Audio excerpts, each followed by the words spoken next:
Hello friends, എല്ലാവർക്കും നമസ്കാരം. എല്ലാവരും നമ്മുടെ വീഡിയോസൊക്കെ കാണുമെന്ന് വിശ്വസിക്കുന്നു. വീഡിയോസൊക്കെ കാണി എന്നെ സപ്പോർട്ട് ചെയ്യുന്ന എല്ലാവർക്കും ഞാൻ പ്രത്യേകം നന്ദി പറയുന്നു. തുടർന്ന് നിങ്ങളുടെ സപ്പോർട്ട് വേണം. ഇപ്പം ഞാൻ ഒന്നരാടം ദിവസങ്ങളിൽ വീഡിയോ ഇടാറുണ്ട്. അപ്പോൾ എല്ലാവരും ഒന്ന് കാണുക, സപ്പോർട്ട് ചെയ്യാം. അപ്പോൾ ഇന്ന് ഞാൻ നിങ്ങളോട് ഷെയർ ചെയ്യുന്നത് ഒരു മീൻ കറിയുടെ റെസിപ്പിയാണ്. വളരെ ഈസി ആയിട്ട് നമ്മൾ തേങ്ങയൊന്നും അരക്കാതെ തന്നെ നല്ല കുറുകിയ ചാറോടുകൂടി നല്ല ടേസ്റ്റി ആയിട്ടുള്ള ഒരു റെസിപ്പിയാണ്. അപ്പോൾ എന്തായാലും നിങ്ങളൊന്ന് ട്രൈ ചെയ്ത് നോക്കാം. നമുക്ക് കപ്പ, അതുപോലെ തന്നെ ചോറ്, ചപ്പാത്തി ഇവയുടെ കൂടെയൊക്കെ നല്ല കോമ്പിനേഷനാണ്. അപ്പോൾ ട്രൈ ചെയ്ത് നോക്കിയിട്ട് എന്തായാലും നിങ്ങളുടെ അഭിപ്രായം കമൻറ്റ് ബോക്സിൽ മറക്കരുത്. നിങ്ങളുടെ ഫ്രണ്ട്സായിട്ടൊക്കെ ഷെയർ ചെയ്യുക. അപ്പോൾ നമുക്ക് ഈ മീൻ കറി ഉണ്ടാക്കാൻ തുടങ്ങാം.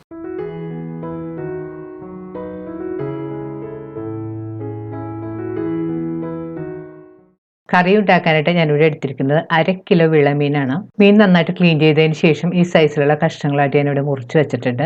നെയ്മീൻ, ആഗോലി, ചാള, ഇല ഇത് തന്നെ മീൻ കൊണ്ട് ഇതുപോലെ കറി വെച്ചാൽ നല്ല ടേസ്റ്റാണ്. ഇനി ഞാൻ എടുത്തിരിക്കുന്നത് ഒരു 15 ചെറിയ ഉള്ളി ചെറുതായിട്ട് ചോപ്പ് ചെയ്തത്, 6 അല്ലി വെളുത്തുള്ളി ചെറുതായിട്ട് ചോപ്പ് ചെയ്തത്, ഒരു ചെറിയ കഷ്ണം ഇഞ്ചി ചോപ്പ് ചെയ്തത്. ഇനി നമുക്ക് കറിക്ക് വേണ്ടത് തക്കാളിയാണ്. ഞാൻ ഈ സൈസിലുള്ളൊരു തക്കാളി എടുത്തിട്ടുണ്ട്, ഒരു മീഡിയം സൈസിൽ. ഇതൊന്ന് ചെറുതായിട്ട് ചോപ്പ് ചെയ്ത് വെക്കാം.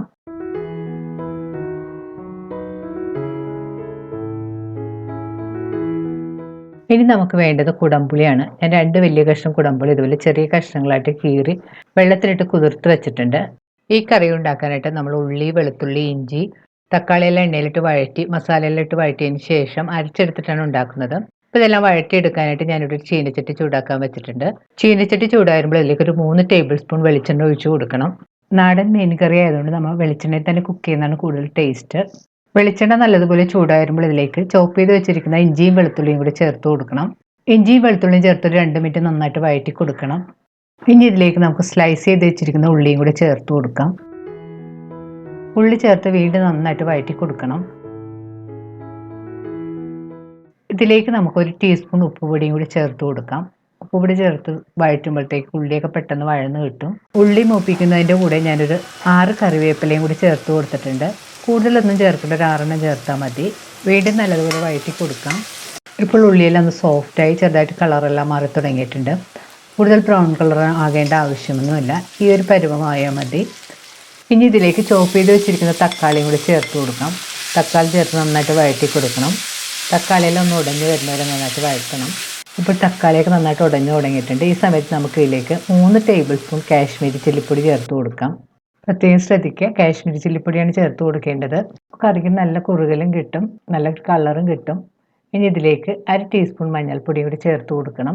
പൊടികൾ ചേർത്തതിന് ശേഷം സ്റ്റവ് ലോ ഫ്ലെയിമിൽ വെച്ച് നന്നായിട്ട് വഴറ്റി കൊടുക്കുക. ലോ ഫ്ലെയിമിൽ തന്നെ വെച്ച് ഒരു 2-3 മിനിറ്റ് നന്നായിട്ട് വഴറ്റി കൊടുക്കണം. ഇപ്പോൾ പൊടികളെല്ലാം മൂത്ത് നല്ലൊരു മണം വരാൻ തുടങ്ങിയിട്ടുണ്ട്. ഈ സമയത്ത് എണ്ണയൊക്കെ നന്നായിട്ട് തെളിഞ്ഞു വന്നിട്ടുണ്ട്. ഇനി നമുക്ക് സ്റ്റവ് ഓഫ് ചെയ്ത് ഇതൊന്ന് തണുക്കാനായിട്ട് മാറ്റി വെക്കണം. വഴറ്റി വെച്ച ഇൻഗ്രീഡിയൻസ് ഇപ്പം നന്നായിട്ട് തണുത്ത് വന്നിട്ടുണ്ട്. ഇത് നമുക്ക് മിക്സിയുടെ ഒരു ചെറിയ ജാറിലേക്ക് ഇട്ട് കൊടുക്കാം. ഇതിൽ നമ്മൾ പ്രത്യേകിച്ച് വെള്ളമൊന്നും ചേർത്ത് കൊടുക്കേണ്ട ആവശ്യമില്ല. ഇതുപോലെ തന്നെ നമുക്ക് നല്ല ഫൈൻ പേസ്റ്റായിട്ട് അരച്ചെടുക്കാം. അരപ്പിപ്പോൾ ഈ കാണുന്ന പോലെ നന്നായിട്ട് അരച്ചെടുത്തിട്ടുണ്ട്. നല്ല സ്മൂത്ത് പേസ്റ്റായിട്ട് അരച്ചെടുത്തിട്ടുണ്ട്. ഇനി നമുക്ക് കറി ഉണ്ടാക്കാൻ തുടങ്ങാം. കറി ഉണ്ടാക്കാനായിട്ട് ഞാനൊരു മൺചട്ടി ചൂടാക്കാൻ വെച്ചിട്ടുണ്ട്. ചട്ടി ചൂടാകുമ്പോഴേക്ക് 2 ടേബിൾ സ്പൂൺ വെളിച്ചെണ്ണ ഒഴിച്ചു കൊടുക്കാം. വെളിച്ചെണ്ണ നല്ലതുപോലെ ചൂടാകുമ്പോഴേക്ക് 1/4 ടീസ്പൂൺ ഉലുവയിട്ട് പൊട്ടിക്കണം. ഉലുവ നല്ലതുപോലെ പൊട്ടി വരുമ്പോൾ ഇതിലേക്ക് 2 തണ്ട് കറിവേപ്പില ഇട്ട് മൂപ്പിക്കണം. കറിവേപ്പില മൂത്ത് വരുമ്പോൾ ഇതിലേക്ക് അരച്ച് വെച്ചിരിക്കുന്ന അരപ്പും കൂടി ചേർത്ത് കൊടുക്കാം. അരപ്പ് ചേർത്ത് കഴിഞ്ഞ് സ്റ്റവ് ഒരു മീഡിയം ഫ്ലെയിമിൽ വെച്ച് 2-3 മിനിറ്റ് നന്നായിട്ട് വഴറ്റി കൊടുക്കണം. ഇപ്പോൾ അരപ്പെല്ലാം മൂത്ത് നന്നായിട്ട് എണ്ണയൊക്കെ തെളിഞ്ഞ് വന്നിട്ടുണ്ട്. ഈ സമയത്ത് നമുക്കിതിലേക്ക് പാകത്തിനുള്ള വെള്ളം ചേർത്ത് കൊടുക്കണം. ഞാൻ ഇതിലേക്കൊരു 1.5 കപ്പ് വെള്ളം ചേർത്ത് കൊടുത്തിട്ടുണ്ട്. വെള്ളം ചേർത്തിട്ട് നന്നായിട്ട് മിക്സ് ചെയ്ത് യോജിപ്പിക്കണം. വെള്ളത്തിൻ്റെ അളവ് നിങ്ങളുടെ പാകത്തിനനുസരിച്ച് കൂട്ടുകയും കുറയ്ക്കുകയൊക്കെ ചെയ്യാം കേട്ടോ. ഇപ്പോൾ കൂടുതൽ ചാറ് വേണമെന്നുണ്ടെങ്കിൽ വെള്ളം കൂടുതൽ ചേർക്കാം. കറി കൂടുതൽ തിക്കായിട്ട് വേണമെന്നുണ്ടെങ്കിൽ കുറച്ച് വെള്ളം ചേർത്താൽ മതി. ഗ്രേവി കൂടുതൽ തിക്കാണെന്ന് തോന്നുകയാണെങ്കിൽ 1 കപ്പ് വെള്ളം കൂടെയൊക്കെ ചേർത്ത് കൊടുക്കാം. ഞാൻ ടോട്ടൽ ഇവിടെ 2 കപ്പ് വെള്ളം ചേർത്തിട്ടുണ്ട്. ഇനി ഇതിലേക്ക് നമുക്ക് കുതിർത്ത് വെച്ചിരിക്കുന്ന പുളി ആ വെള്ളത്തോടുകൂടെ തന്നെ ചേർത്ത് കൊടുക്കാം. കറിയിലേക്ക് ഞാൻ 3 പച്ചമുളക് നീളത്തിൽ കീറിയതും കൂടി ചേർത്ത് കൊടുക്കുന്നുണ്ട്. നമ്മൾ കറിയിൽ മൊത്തം ഉപയോഗിച്ചിരിക്കുന്ന കാശ്മീരി ചില്ലിപ്പൊടിയാണ്. കറിക്ക് അധികം എരിവ് കാണില്ല. ഇത്തിരി എരിവിന് വേണ്ടിയിട്ട് ഞാൻ പച്ചമുളക് ചേർത്ത് കൊടുത്തിട്ടുണ്ട്. പച്ചമുളകെല്ലാം നിങ്ങളുടെ എരിവിൻ്റെ പാകത്തിനനുസരിച്ച് ചേർത്ത് കൊടുക്കാം കേട്ടോ. ഇനി ഗ്രേവി സ്പൂൺ കൊണ്ടൊന്ന് നന്നായിട്ട് മിക്സ് ചെയ്ത് കൊടുക്കാം. ഇപ്പോൾ കറിയുടെ ഗ്രേവി നന്നായിട്ട് തിളക്കാൻ തുടങ്ങിയിട്ടുണ്ട്. ഈ സമയത്ത് നമുക്കിതിലേക്ക് റെഡിയാക്കി വെച്ചിരിക്കുന്ന മീൻ കഷ്ണങ്ങൾ പെറുക്കിയിട്ട് കൊടുക്കാം.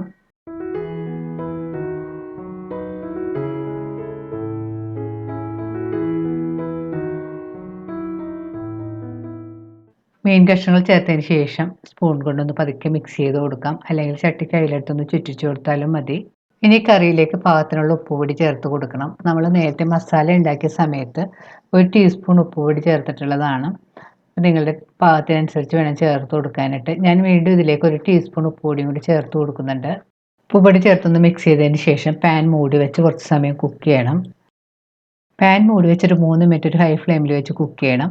അതിനുശേഷം സ്റ്റവ് ഒരു ലോ ഫ്ലെയിമിൽ വെച്ച് കുക്ക് ചെയ്താൽ മതി.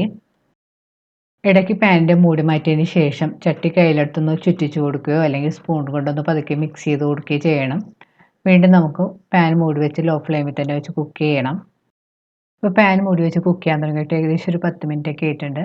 ഇപ്പോൾ മീൻ നല്ല പാകമായി വന്നിട്ടുണ്ട്, എണ്ണയൊക്കെ തെളിഞ്ഞ് വന്നിട്ടുണ്ട്.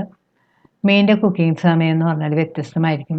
ചെറിയ മീനൊക്കെ ആണെങ്കിൽ അധികം സമയമൊന്നും വേണ്ട, പെട്ടെന്ന് കുക്കായി കിട്ടും. നിങ്ങൾ ഉപയോഗിക്കുന്ന മീനിൻ്റെ പാകം നോക്കി കുക്ക് ചെയ്യാൻ ശ്രദ്ധിക്കുക. ഞാൻ ഉപയോഗിച്ചിരിക്കുന്ന മീൻ കുറച്ച് വേവുള്ള മീനായതുകൊണ്ടാണ് ഞാൻ 10 മിനിറ്റ് പറഞ്ഞത്. ചെറിയ മീനൊക്കെ ആണെങ്കിൽ അത്രയും സമയമൊന്നും ആവശ്യമില്ല. ഇപ്പോൾ കറിയിൽ നന്നായിട്ട് എണ്ണയൊക്കെ തെളിഞ്ഞ് വന്നിട്ടുണ്ട്. അവസാനം നമുക്ക് അതിൻ്റെ മുകളിലേക്ക് കുറച്ച് കറിവേപ്പില ഇട്ട് കൊടുക്കാം. ഇപ്പോൾ വളരെ ടേസ്റ്റിയായി നമ്മുടെ മീൻ കറി റെഡി ആയിട്ടുണ്ട്. അപ്പോൾ നിങ്ങളൊന്ന് ട്രൈ ചെയ്ത് നോക്കുക. വീണ്ടും ഇതുപോലെ നല്ല റെസിപ്പി ആയിട്ട് നമുക്ക് കാണാം. താങ്ക്